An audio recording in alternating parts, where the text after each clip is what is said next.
আর্থিকভাবে স্বাবলম্বী হওয়ার মাধ্যম হিসেবে অনেকেই এখন মুরগি পালনকে পেশা হিসাবে গ্রহণ করছেন। স্বল্প পুঁজিতে বিভিন্ন জাতের মুরগি পালন করে উদ্যোক্তা হয়ে তরুণ যুবকরা পরিবার ও সমাজে অবদান রাখছেন। তেমনি একজন চুয়াডাঙ্গা জীবননগর এলাকার শিক্ষার্থী সাদিকুর রহমান।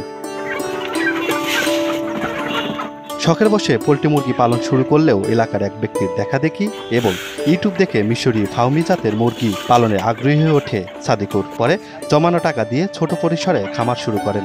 পালি এখান থেকে আমার 50টা ধাড়ি আছে। এই 50টা ধাড়ি থেকে আমার যে টাকাটা হয়, আমার আল্লাহর রহমতে ওই মুরগির খাবারটাও কিছুটা আমি দিতে পারছি। মুরগিটার পুরোপুরি না দিতে পারলেও অল্প কিছু দিতে পারছি, যা হলো আমার সুবিধা হচ্ছে। 18 মাস ডিম দেয় মুরগিটা। আসলে সত্য কথা, 2টা করে দিতে শুরু করলে 5 মাসে গিয়ে রানিং হয়ে যায় মুরগিটা। আল্লাহর রহমতে খুবই এটা থেকে আমি ওইটা কিছুটা চালাতে পারছি। চুল পড়া অনেক কমে গেছে। থ্যাংক ইউ মা। চুলের ভিটামিন জুই মাল্টিভিটামিন কোকোনাট অয়েল। সময়ের সাথে মুরগির পরিধিও বাড়াচ্ছেন সাদিকুর। লাভের টাকা দিয়ে খামারের খরচ ও নিজের পড়াশোনার পাশাপাশি পরিবারকেও সহযোগিতা করছেন তিনি। যদিও এই যাত্রাটা সহজ ছিল না তার, তবে পাশে ছিলেন তার মা। সাইকেল কেনার টাকা দিয়ে এলাম, সেই টাকা দিয়ে 80টা মুরগি তুলে এলো। ভালোই দেখি যে ডিম দিচ্ছে, প্রতিদিন ডিম 30টা 40টা মুরগিতে ডিম দিচ্ছে। আর মনে হয় 15 দিন পর আরো মনে হয় 100টাই ডিম পারবে।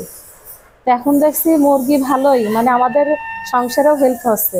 আমরা চাচ্ছি আর একটু বড় করে আমরা এই ব্যবসাটা করব। যারা মিশরীয় ফাউমি জাতের মুরগির খামার করতে আগ্রহী তাদের সহযোগিতা ও পরামর্শ দেওয়ার কথা জানান উপজেলা প্রাণী সম্পদ অফিসার।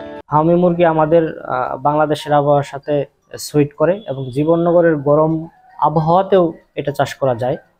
এবং এই মুরগি আকারে ছোট হওয়াতে অল্প পরিসরে বেশি সংখ্যক মুরগি চাষ করা যায়। আকারটা ছোট হওয়াতে খাবার কম লাগে এবং ডিম উৎপাদন ক্ষমতাও ভালো। বছরে 180 থেকে 220টার মতো ডিম পাওয়া যায় এবং এই মুরগির মাংসের স্বাদও আমাদের দেশি মুরগির মতোই। পড়ালেখার পাশাপাশি উদ্যোক্তা হয়ে আর্থিকভাবে সফল হওয়া সম্ভব, সাদিকুর তার উদাহরণ।